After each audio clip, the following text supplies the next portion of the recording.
इस कार्यक्रम के पुण्यार्जक हैं भामाशाह गुरु भक्त श्री प्रदीप जैन, सरला जैन, संदीप निधि जैन, धार्मिक जैन, निर्जरा जैन, राजीव जैन, स्वाति जैन, सहज जैन, कुणाल जैन, स्नेहा जैन, शब्दिका जैन, पारुल जैन, दिव्यांशु जैन, दीवा जैन, तिजारा वाले कानपुर। ज्ञानियों, अब विषय पकड़ना। मैं गया नागपुर चातुर्मास किए, तो नागपुर चातुर्मास किए, जैसे ही परबारपुरा पहुंचूं तो मुझे सागर दिखने लगता था, और मोटे मंदिर पहुंचूं तो राजस्थान और महाराष्ट्र दिखने लगता था।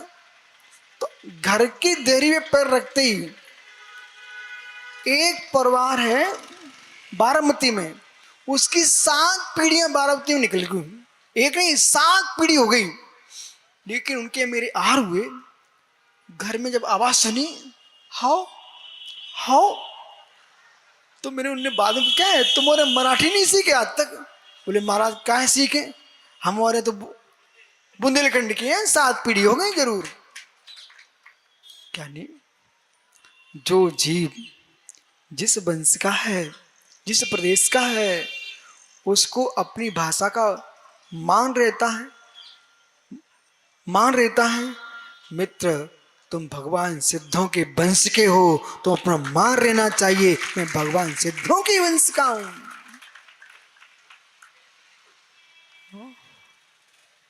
मैं छोटे मोटे वंश का आदमी नहीं हूं। किसके हूं? सिद्धों के वंश का। एक भी ग्रंथ में कहीं लिखा मिल जाए, बाल विज्ञान बाल से लेकर षटखंडा का कहीं लिखा मिल जाए कि सिद्धों का आकार ऊंट का है, कि शेर का है, कि हाथी का, बंदर का, भालू, कोई मिल जाए आपको? कहीं नहीं मिलेगा। संपूर्ण शास्त्र में सिद्धों का आकार। गाथा बोलिए मित्र, सिद्धों के स्वरूप की गाथा बोलो।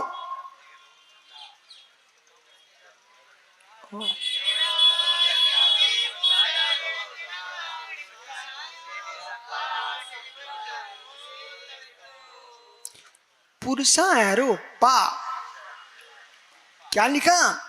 आचर भगवंत नेमीचंद सिद्धांत देव ने बृहद्रव संग्रह में क्या लिखा? पुरुषा पा। वो आत्मा कैसी है? पुरुषा पा। अरे ज्ञानियों, जब तुम्हें बेटा सुन रहा है कि नहीं, कहीं पाप करने का मन करे, अशुभ करने का मन करे, तो लोग क्या बोलते? भैया तू अपने वंश का तो ध्यान रख, तू वंश का तो ध्यान रख, तू कौन से वंश का है? नहीं, ऐसा नहीं करना। ओ हो।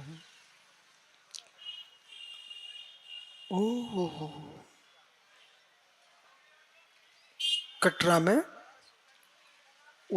पारसनाथ मंदिर वो भी है ना, दोनों पारसनाथ मंदिर है। बगल के मंदिर में प्रवचन हुआ था एक बार मेरा, याद है आप लोगों को? चक्रेश, तो मालूम है हमने उसमें एक कथा सुनाई थी आपको, कोई बताएगा क्या? अच्छा मैं समझा देता हूं। पुरुषारूपा अपने कुल की आन बान शान का ध्यान रखना चाहिए, अपनी कुल की आन बान शान का ध्यान रखना चाहिए। एक चकोर पक्षी का बच्चा, चातक पुत्र, अपनी माँ से कहता है माँ मुझे प्यास लगी। अपनी माँ से कहता है चकोर पक्षी माँ से कि मुझे प्यास लगी है। चातक पुत्र, माँ कहती बेटे अपने वंश में स्वाति की बूंद का पानी पिया जाता है। चकोर कहता है, माँ कहती उसकी चातकी बेटा अपने वंश में जो पानी पिया जाता है वो स्वाति की बूंद का पानी पिया जाता है। बोले नहीं माँ, मेरे से नहीं रहा जा सकता, मुझे प्यास लगी है। तो चातकी पुनः कहती बेटे तो क्योंकि नाली का पानी पिएगा? बोले नहीं। समुद्र का पानी पिएगा? बोले खारा है। अच्छा, कालिंदी का पानी पिएगा? बोले नहीं। बोले गंगा का पानी पिएगा? बोले नहीं। बोले क्यों? उसमें मुर्दों का संस्कार होता है। बोले तो किसका पिएगा? बोले मानसरोवर का पानी पी के आऊंगा। बोले मानसरोवर का पानी स्वच्छ है, जहां पर भगवान ऋषभ देव ने तपस्या की है, महाराजा नाभिराज मां मुरदेवी के जहां चरण चिन्ह है। जाओ बेटा। चातकी अपने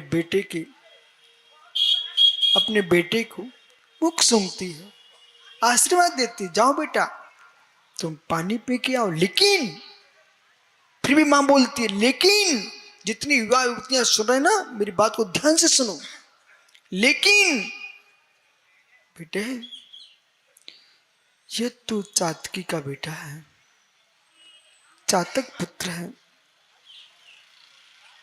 तू कहीं पानी पी के नहीं आएगा। ओहो, अपने वंश का इतना गौरव, इतना विश्वास हो जिसको,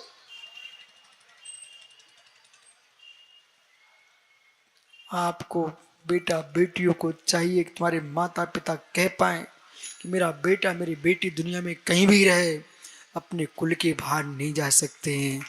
हो। हमारे पिता की नाक नहीं कटा सकते, माँ किसी बुलहुआ में जाने की बात न बचे। ऐसी बेटियां काम मत करना, ऐसी काम मत करना। हो। मालूम, चातक पुत्र जाता है, पानी पी के आऊंगा। पर उड़ते उड़ते मानसरोवर बहुत दूर था, रास्ते में थका एक बट वृक्ष के ऊपर उसने विश्राम का निर्णय कर लिया और ठहर गया। उसके नीचे एक 80 वर्ष का वृद्ध दादा सोया हुआ था। घटना क्या घटती है, उसका बेटा इकलौता वही कमाने वाला था। वो जब कमाने गया तो रास्ते में उसको भरा हुआ नोटों का, जवाहरात, हीरे मोतियों का बैग मिला, थैला। उसने उठाया, उसे खोल के देखा, उसमें बहुत मोती थे, हीरे मोती। उसने तुरंत बंद किया और सोच रहा था, मुझे मालूम है मैं एक गरीब का बेटा हूं, एक सिक्का कमाने में कितना कष्ट होता है, और हमारी एक सिक्का गिर जाए तो कितनी पीड़ा होती है। इसकी इतनी संपत्ति है, बेचारे का क्या हुआ होगा। वो खोज करता है, ये किसका थैला है। पीछे से एक आदमी घोड़े पे बैठा दिखता है, वो नीचे देखते देखते चला जा रहा था। बोले भाई क्या है, आप नीचे क्यों देखते हो, घोड़े को सीधे लेके चलो ना आप। बोले भाई मेरे ही जीवन की नहीं, मेरे पिता के जीवन तक की कमाई उसके अंदर थी। बोले क्या हो गया? मेरा एक थैला था, गिर गया, उसमें बहुमूल रत्न थे। बोले कैसा वर्णन था? बोले लाल कलर का था। तो उतर आइए। घोड़े से उतारा और बड़े सम्मान के साथ उसने उसका थैला दे दिया। अच्छा किया कि बुरा किया? थैला दे दिया। मित्र, आज मैं एक थैला और देख रहा था, वो तुम्हारा LIC लेके आया था। ऐसे कमाई को छोड़ देना। और फिर मेरे मंगलगिरी कमेटी को भी देख रहा था, ऐसे फूल रहते। हो। यानी अब देखना, वो जैसे मुकेश थैला उसको दिया, जो घुड़सवार था उसने विचार किया कि इसने मेरी पूरी संपत्ति वापस की है, इसको पुरस्कार देना चाहिए।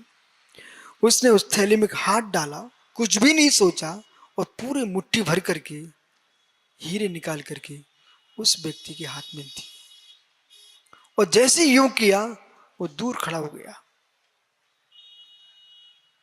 बोले भैया मैं उस पिता का बेटा हूं, कुछ नहीं होगा, तो पानी पी के सो जाऊंगा, पानी नहीं मिलेगा तो नमोकार मंत्र पढ़ के सोऊंगा, समाधि कर लूंगा, लेकिन किसी की कमाई को किसी की कमाई को खा करके जीवन जीना मेरे पिता ने नहीं सिखाया।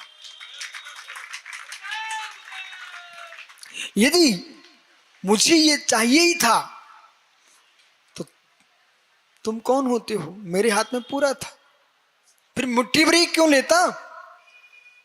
मेरे हाथ में पूरा थैला था, इसलिए आप इसको वापस लेके जाइए। जिसका थैला था वो देखता है ये मनुष्य के ईश्वर है। ज्ञानियों, ईश्वर मनुष्य नहीं बनता, ईश्वर मनुष्य नहीं बनता, मनुष्य ईश्वर वही बनता है, ऐसा ईमानदार होता है। कटोरा, आंखों में आंसू नहीं गिराना, हृदय में आंसू टपकाओ कि हे प्रभु मैं जीवन में बन सकूं, इतना गहरा ईमानदार बन के रहूं, किसी भी संस्था का, किसी भी क्षेत्र का, किसी भी स्थान का एक द्रव्य भी मेरे कंठ में ना लग जाए, मेरे शरीर में, अपने परिवार में प्रयोग ना हो जाए। निर्माल्य खाना घोर पाप। हो ज्ञानियों, हो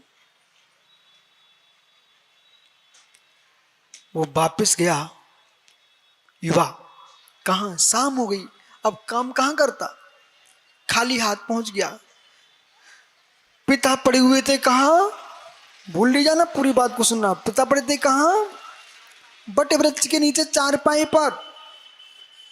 बेटे को हाथ के देखा, 80 साल का वृद्ध दादा, पिता पूछता है, बेटे कुछ कमा के लाए? पिताजी क्षमा करना, आज कुछ भी नहीं कमाया। तो पिता बेचारा बोले, क्या दिन भर कुछ भी नहीं कमाया? पर पिताजी, तो उसने जब कहा पर पिताजी, इतना शब्द बोला ना, तो पिता को थोड़ा डाढ़ास बोले, हाँ बोल बेटा बोल। मैंने द्रव्य तो कुछ भी नहीं कमाया, पर आज एक घटना घटी थी। प्रातः पहुंचते ही मुझे एक रत्नों से भरा थैला मिला था। क्या हुआ, तूने ले लिया क्या? बोले पिताजी मैं खोजता रहा किसका है किसका है, आपने ये तो सिखाया था। धन्य पिता धन्य बे गुरु, तो मित्र ये सिखाते हो, ये सिखाते हो बेटा, अपने अपने काम पर भरोसा करना, दूसरे काम पर ईर्ष्या मत करना, अपने धन का भोग करना, दूसरे धन का भोग नहीं करना, विश्वास को मुखोज ढाना। ये तुमने ईमानदारी से काम किया तो वृद्ध पिता आज भी वो मुस्कुराएगा। यदि आज जाने वाला होगा तो 10 साल और जिएगा। और बेटे ने कोई गलत काम कर दिया, विश्वास मानिए पिता 100 वर्ष जीने वाला क्यों ना होगा, वो आज ही अटैक करके मर जाएगा बेचारा। संतानों का कर्तव्य अपने माता पिता पर करुणा तुम्हें है तो ऐसे काम मत करना कि पिता को अटैक आ जाए।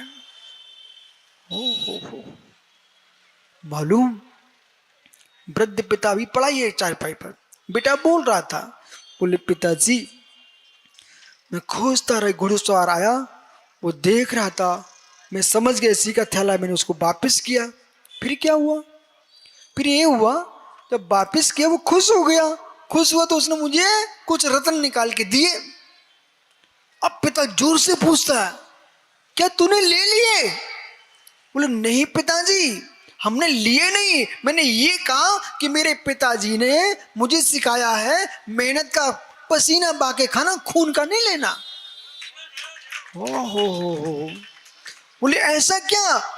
पिता के मुख से क्या निकला, ओ बेटे तू चातक पुत्र के समान है। चातक वो नदी नालों का पानी नहीं पीता, वो स्वाति की बूंद का पानी पीता। चातकी का पुत्र कहीं घुमटक के आ जाओ लेकिन आना यहीं पड़ता है सिद्धार्थ जी।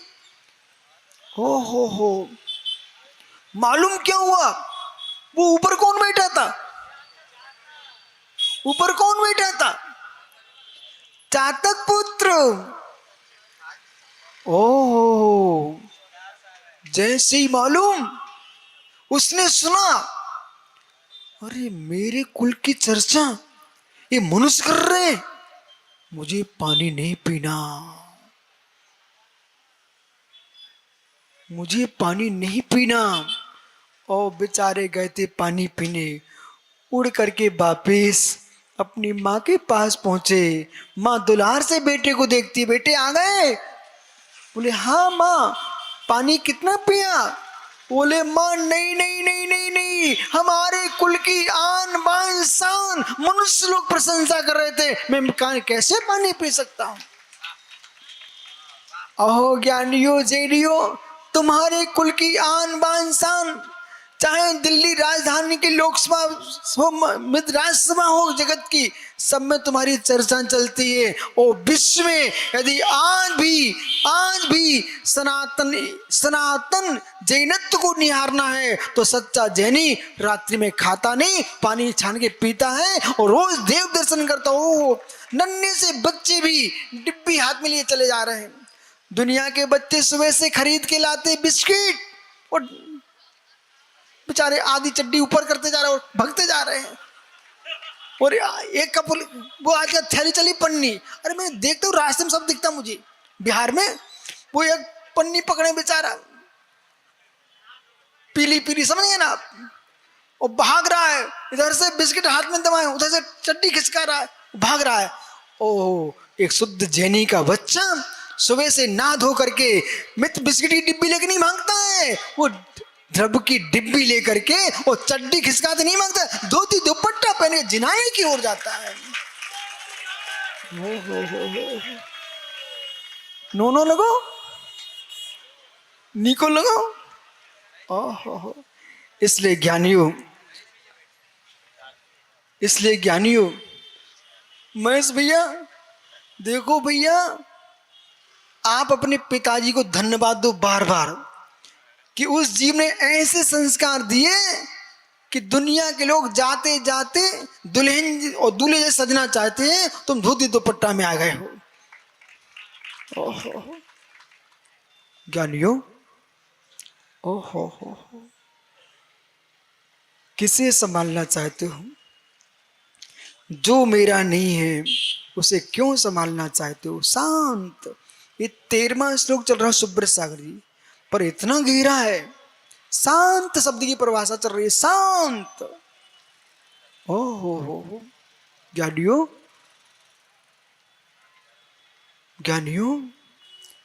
बेचारों को जिनको रोटी दिखती ना सोम सागर, रोटियां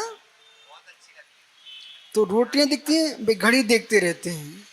जिनको बेटियां दिखती हैं वे चेहरे देखते रहते हैं। जिनको भगवान आत्मा दिखती है वे मित्र समय नहीं देते, समय सार देखते हैं।